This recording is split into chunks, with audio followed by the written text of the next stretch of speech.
What's going on, guys? Reisshub back with another video, and in today's video I want to cover the first solo cash cup of the season and how it went for me in particular and what I learnt. This is my first solo cash cup ever playing on keyboard and mouse.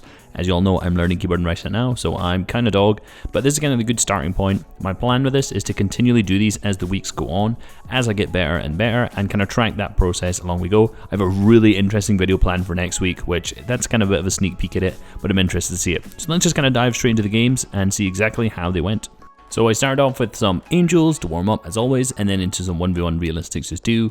If I was smart, I probably would have gone on and done some solo arena first, but just ended up doing the realistics and the angels first, and then got straight into the tournament. So my usual drop spot is Steamy Stacks, and I've basically been landing here since Chapter 2 Season 1, so I'm very comfortable with this drop spot generally. So that's where I'm continuing to go for this tournament. I actually think after this I'm going to change it up, but we'll talk about that a bit later. Started off game 1 with a pretty easy elimination, and then as things got a little bit shaky, there was 2 people around me, I had no heals, barely any materials, so I just decided to dip and then go and loot from there on out.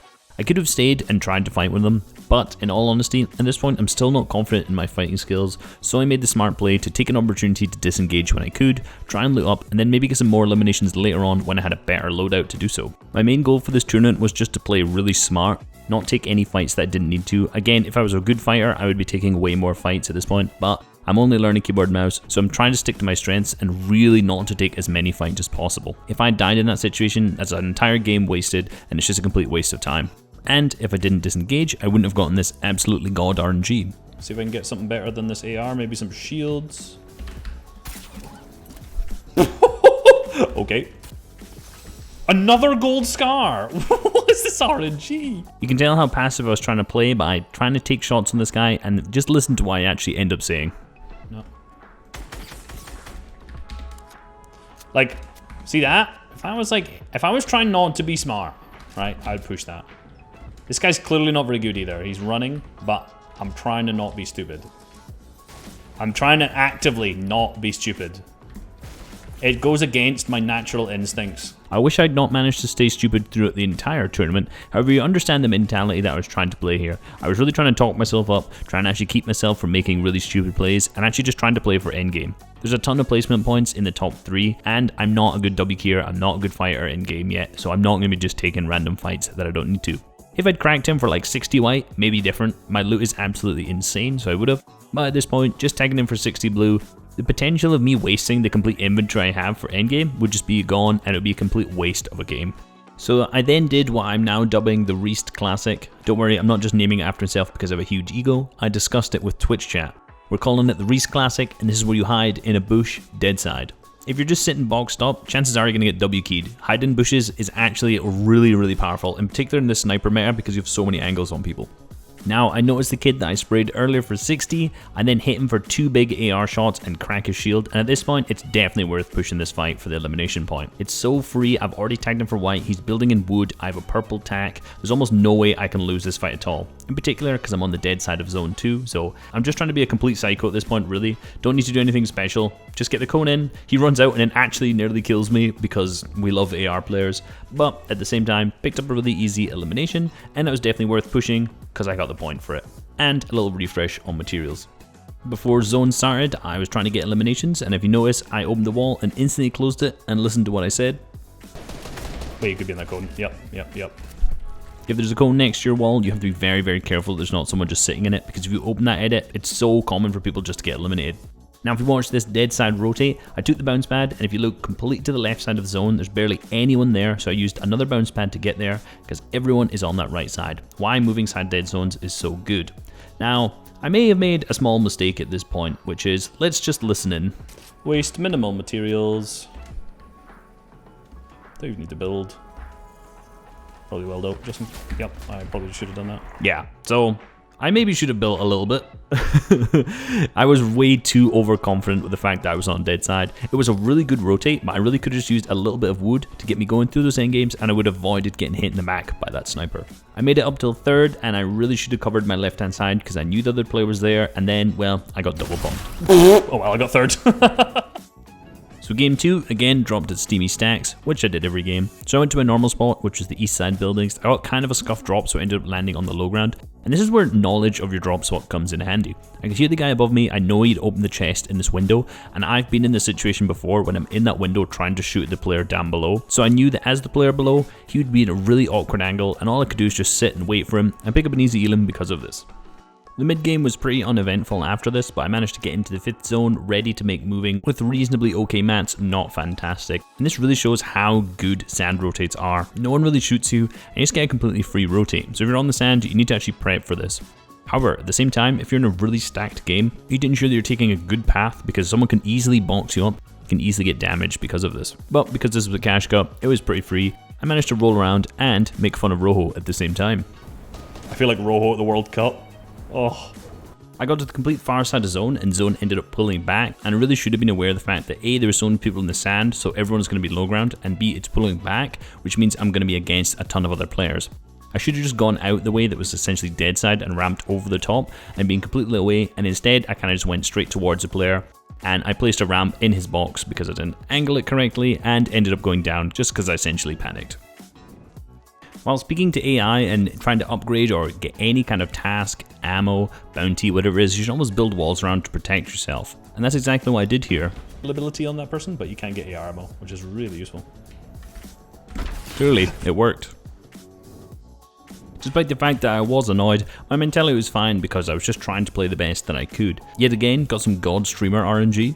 I was really stacked and got into such a good position in the 4th zone. However, this guy just kept pickaxing all of my builds, trying to take over my spot. He just kept trying to box fight me despite the fact that I'd hit him a few times and he hadn't hit me once. He ended up making me use around 500 mats, and in all honesty, I probably would have just pushed this guy in the future if I was way more confident in my fighting. I had such good loot, it was a free kill. He hadn't hit me once, I'd kept hitting him back, and he was just irritating. Because of the fact that that guy wasted a lot of my materials and the 5th zone rotate was a bit costly, when it came to that first moving, I just made it into the 6th zone, and then zone started to pull back, and I needed that elimination. I managed to get a really nice shot off one pumping this other guy, but unfortunately the wall I had edited was a kind of triangle peak, and I just completely forgot there was a wall there, so when another player came, I tried to hold the wall rather than resetting it, and got eliminated this way. Game 5 is why I advocate for all keyboard mouse players to have the same kind of movement as the Wooting keyboard does, or as controller does in terms of left and right, because please, how was I meant to hit this guy? Yes, I took a bad left hand peek at the same time, but honestly this movement was just ridiculous. Game 6, there's about 15 people at Steamy Stacks, so I ended up dipping, got me some god loot by fishing and getting the gold tack. However, yet again, got hit by another sniper. Ended up scavenging around for ages in Craggy, but luckily, got some shields and got some good loot ready for the game. I ended up picking up this elimination on this guy who drastically needs to do some aim duels. You are horrible, get out my game. I don't mean to like trash talk people after game, because I tried not to, but like, that was, you just keyed me for no reason. In moving zones, I made a horrible edit by opening up this wall and getting tacked big time. I knew this guy was there, so it was a really bad area. This then just made me make a psycho play. I didn't really need to go as psycho as I ended up doing so, but unfortunately this one big edit was really one of the main reasons why I was picked up this game. In Game 7, this was a real fight that I had.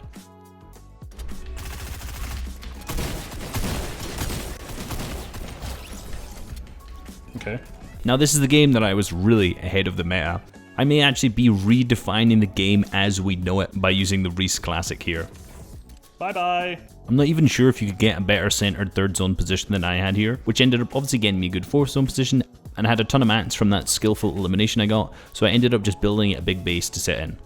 So after using a ton of mats to get through the first moving, I knew I needed to go for an impact frag. I had 250 mats left, and I saw a great opportunity because I knew this guy had just picked up an elim in zone and he was going to be rushing to get out, so I just waited for him to break through the wall, picked up an easy elimination, but then...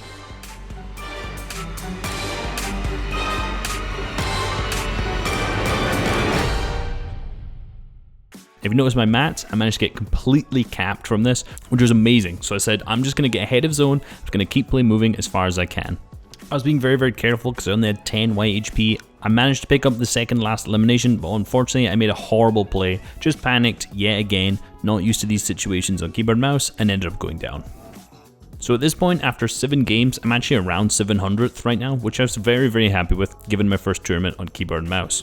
However, I really should have been paying attention to my inventory slots. I didn't have a shotgun, so I should have put that SMG in my first slot, and instead, when this player came through the door, I was spamming my shotgun button, which had nothing in it, and he ended up getting a couple free shots on me. I honestly think I could have won this as well. Game 9, Steamy was so contested that I had to land on a random building because I'd scuffed my drop up yet again. And I grabbed the pistol, and I don't know honestly what I was doing going towards main building here. I got beamed. However, this is where just holding a right hand peek can be so strong.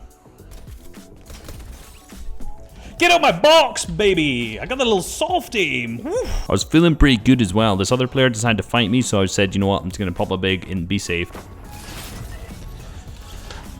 In game 10, yet again, there was about 10 people landing here, so I had to land on this pistol because I'd yet again not got a good drop, and well, this is what happened. Oh, you got tagged. Overall, I'm actually really happy with the way I played. It may not seem like I did that well because I ended up coming around 5,000th, but the fact that I was top 1k at some point does make me happy. It shows that some of my strategy is there. The main thing I need to change is my drop spot. I keep scuffing up my drops in Steamy, and there's just so many people there in those higher point lobbies. So I'm potentially going to move somewhere else during this week. I'm going to practice a ton, also get my fighting a lot better, come back next week, be much stronger, hopefully get a better placement than I did this week. Hope you guys enjoyed this video and learned a lot. It was really fun to do. I'm actually enjoying these solo cash cups quite a lot, apart from when I get sniped. Please like and subscribe if you haven't already. Peace!